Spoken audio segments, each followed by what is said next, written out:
están? Espero que todos ustedes se encuentren muy bien y que estén teniendo un maravilloso inicio de semana. Para todos los que no me conocen, me presento nuevamente. Mi nombre es Maru y como regularmente me verán haciendo por aquí, estaré adueñándome del canal en esta ocasión para hablarles de una recomendación literaria.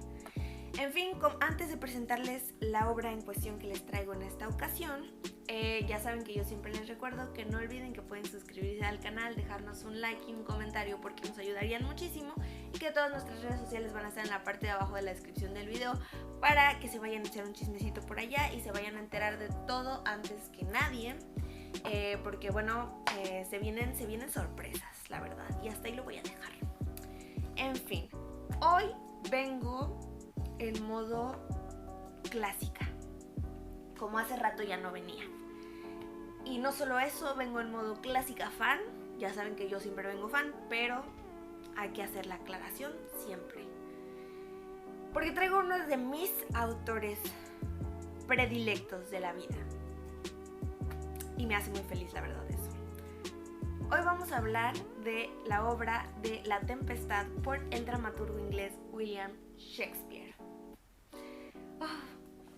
Le dudé para traer esta obra porque sinceramente siento que era una chamba que me hacía como dudar, ¿no? Para expresar todo lo que La Tempestad nos ofrece.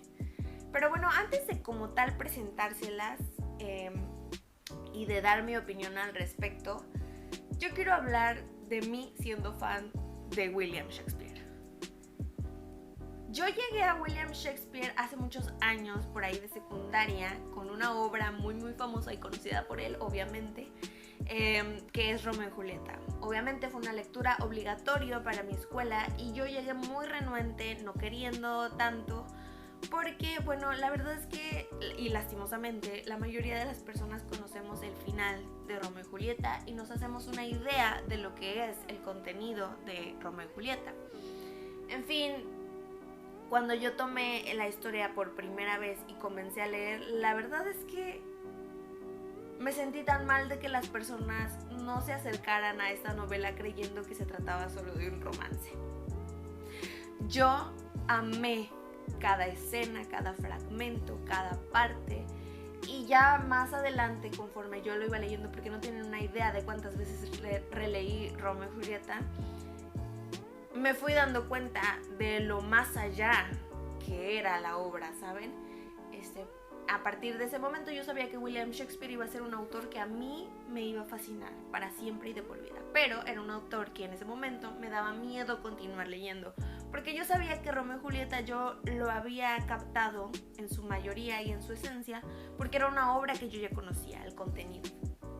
Y déjenme decirles que leer a autores de la época de William Shakespeare, por ahí del medioevo y así, es muy difícil, porque el lenguaje que utilizan pues es diferente y hay que ponerle atención, ¿saben? Creo que lo que más cuesta es justo eso, el lenguaje. En fin, que yo pausé mi fanatismo hasta que llegué finalmente a la carrera y tuve la oportunidad de volver a leerlo, leyendo obras como Hamlet y Sueño de una noche de verano.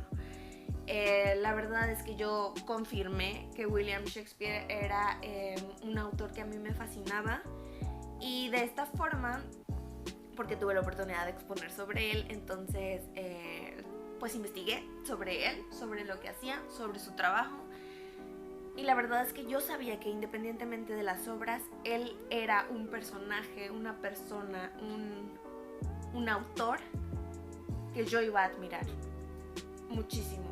El genio que es William Shakespeare, yo creo que pocos autores, sinceramente, y así mi nivel de fanatismo. Pero bueno, regresaremos a esa parte del fanatismo después de que finalmente ya les cuente de qué trata su obra de La Tempestad. Cabe aclarar y mencionar en estos momentos que La Tempestad es probablemente conocida como su obra maestra, la obra cúspide de lo que es el genio de William Shakespeare. También es conocida y se supone que hasta la fecha no se ha encontrado nada más como la última obra escrita por William Shakespeare. Por lo tanto, sí, es su obra maestra. También voy a dar un disclaimer: si me ven que abro mucho el libro y estoy como que pendiente buscando, es porque estoy buscando los nombres de los personajes, que yo soy como Dory, con falta de memoria de corto plazo, y la verdad la retentiva y yo no somos uno mismo, y pido disculpas, sí, pero no podemos hacer nada al respecto. En fin, vamos a ello. Ok, ¿de qué trata La Tempestad? Esta obra nos va a comenzar todo justamente como el título, con una tempestad. Nos vamos a encontrar en lo que viene a ser un navío lleno de, obviamente, una tripulación y sus pasajeros, ¿no? Dicho navío nos enfrentamos con que está peleando contra este mar enojado en medio de la tempestad, y nos vamos dando la idea de que pues no es un barco que vaya a poder seguir continuando debido a la brutalidad, ¿no?, con la que se estaba manejando a su alrededor. El mar ya no les iba a impedir continuar con su viaje, haciendo que el barco pues terminara encallando y los pasajeros naufragando. Esto es muy importante porque durante todo el naufragio es donde se desarrolla esta historia. Tenemos que tomar en cuenta que lo que nos va a importar de dicha primera escena es la presentación de los personajes. Tenemos a los personajes como son el rey de Nápoles, que tiene por nombre Alonso, Sebastián, que es el hermano del rey. También está Antonio, que vamos a conocer como el duque de Nápoles, y Fernando, el hijo del rey de Nápoles, así como también otros nobles que vamos a ir conociendo, los capitanes, la demás tripulación, y de esta forma también nos encontramos con un bufón y diversas personalidades que pues en algún momento van a ser de utilidad en la historia, ¿no? En fin, nosotros nos encontramos a primera instancia con esta tragedia que viene a ser el naufragio de un barco, pero la verdadera realidad de todo lo que estaba ocurriendo aquí en cuanto al contenido de la historia era que esto no había sido ninguna coincidencia, pues en la isla donde este barco iba a ir a naufragar nos encontraríamos con la presencia de Próspero.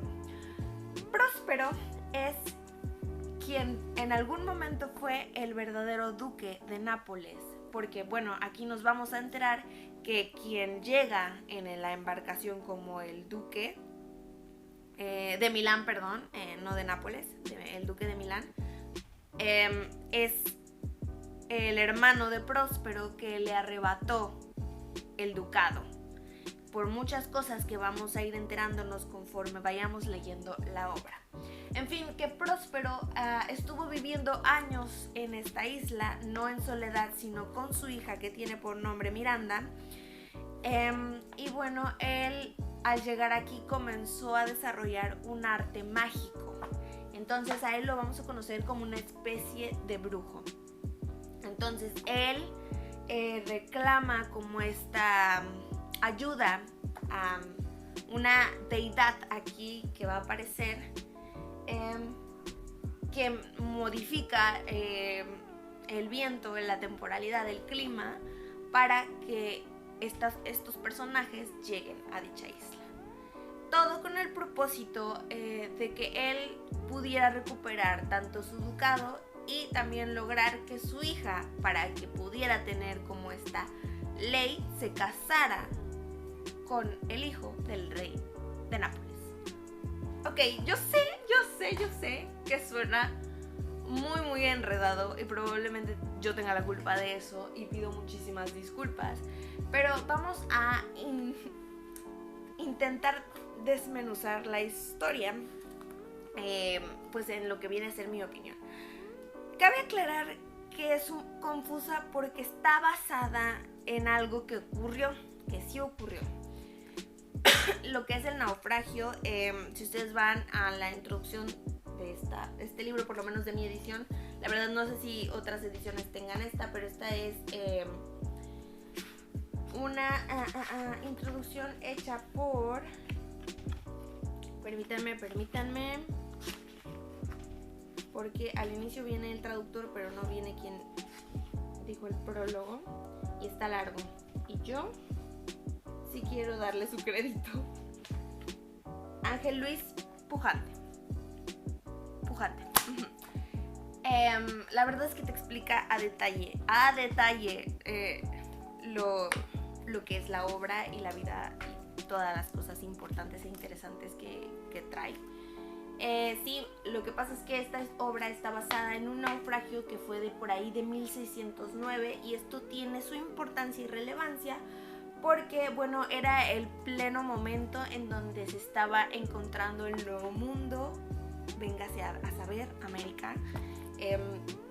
Entonces todos estaban como en ese auge de no saber qué pexi con esta nueva descubrimiento para los europeos, y en sí pues era como el tema top del momento, ¿no?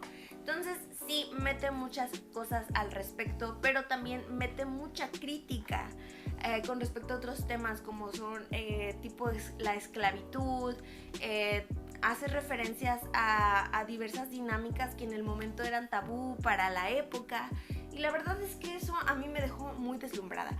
Y todo eso yo no lo hubiera podido saber sin ayuda del señor prólogo, la verdad, que sí me dejó súper interesada.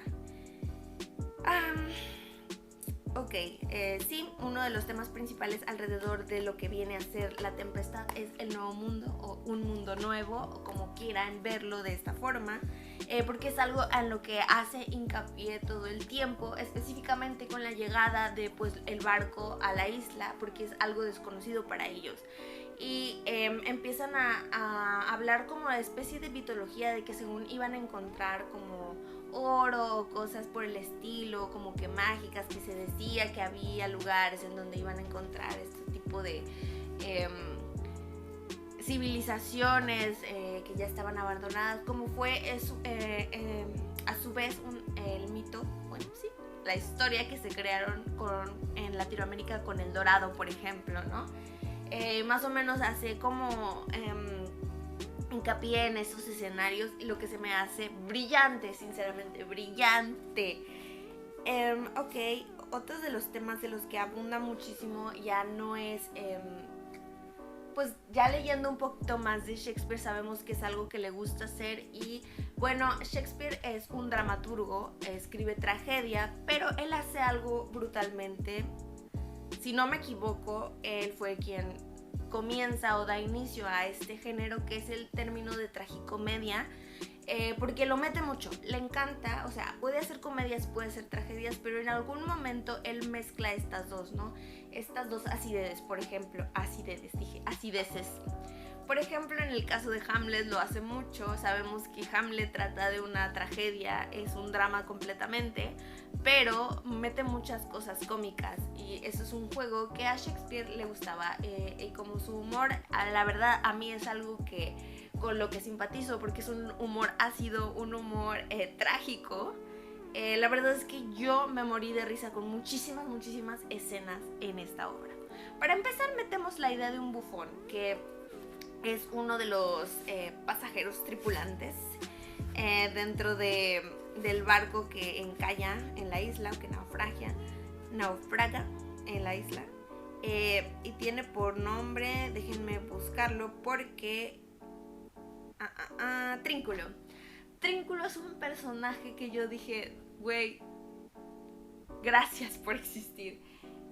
De verdad ese man me hizo reírme como no tienen ideas mientras yo estaba leyendo esta obra de teatro, así como a la par también tenemos a un personaje que está al lado también de lo que es el real duque Próspero, que es nuestro protagonista de alguna manera.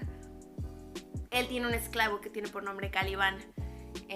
Calibán era el hijo de una bruja que vivía en la isla, pero bueno, llega Próspero y pues la destierra, y me parece pasan cosas, y él se queda al cuidado de Calibán.